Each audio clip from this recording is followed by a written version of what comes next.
The British Grand Prix in Moto2 is underway.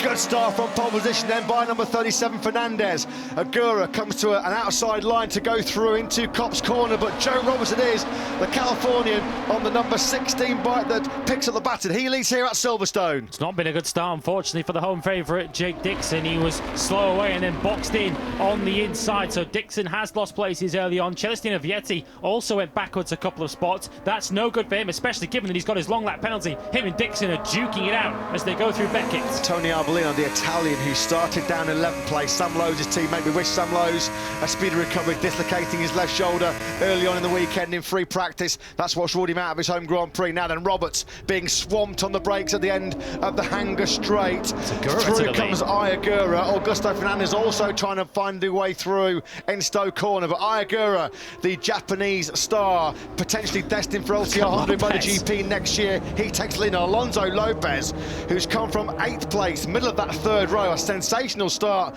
by the Spaniard there in the Boscoscura chassis project. He's up into 2nd place. Sensational start for him in this British Grand Prix. Well, Lopez led a Moto2 race for the first time last time out at Assen, and clearly he got a taste of it and he wants some more. So Lopez now into 2nd place ahead of Roberts and Fernandez. Albert Arenas is down 1 from his 4th place grid position. He's now down to 5th as Roberts continues to defend from Augusto Fernandez. Fernandez now will try and force it up the inside into the loop. No way through there. Roberts holding him off, but it's Augusto who continues to lead. If there's one very small weak point of Augusto Fernandez, it's a bit nitpicking when you know he's won 3 of the last 5 races. Sometimes he's a bit slow on new tyres with a full fuel tank to get away. Once he does build up a full head of steam, though, he's been supreme over the last 6 or 7 weeks. We're right on board with him now. There goes Augusto then out into the marbles, going through Brooklyn. He does pull it back, though.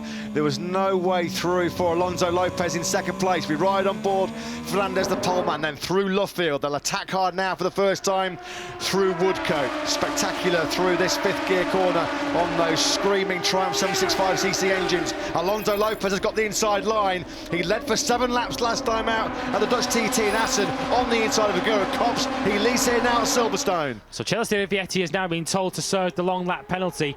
That's a disastrous first lap for him. He wanted to try and get as far up the field as possible and try and get away so that when he serves that long lap penalty, he's going to be still somewhere in that front group. He's already down to 10th and he still hasn't served the penalty. Quartararo in the MotoGP race, without giving away his final result, he lost 1.6 seconds in that long lap penalty loop in the Premier Class race that preceded this Moto2 battle. Down towards the Stowe corner then, end of the Hanger Straight for the 2nd time of asking, and it's Lopez that leads from Augusto.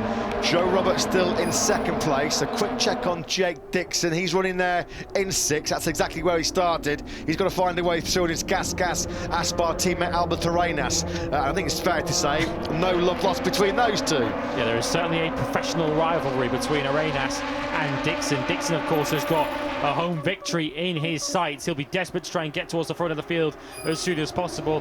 The fact that Augusto Fernandez, though, is still down in 4th, just a couple of bikes ahead of him, I think will calm the nerves of Dixon. It won't necessarily raise the urgency for him because he knows that Fernandez is not getting away at the front. He's the rider that we're expecting to have the real race pace in this Grand Prix, but he's still boxed in at the moment. He's now trying to find a way past Roberts, who takes that wide sweeping line, which suggests as if it's going to open the door for Fernandez, but Roberts pulls in front. That Boscoscura chassis has a history, of course, and its other guys as the speed of working very, very well around this Silverstone circuit. Long, fast-flowing and technical. Jorge Navarro's had a couple of podiums here on the speed up in recent history. So Alonso Lopez showing that Luca Boscoscura's Italian project, again loving life under the sunshine here at Silverstone. He runs through Luffield, the Spanish rider, 20 years of age, 4 top 10s in a row in his last 4 Grand Prix. He's really impressed in stepping in to replace Romano Fenati, the Moto3 winner here at Silverstone last year.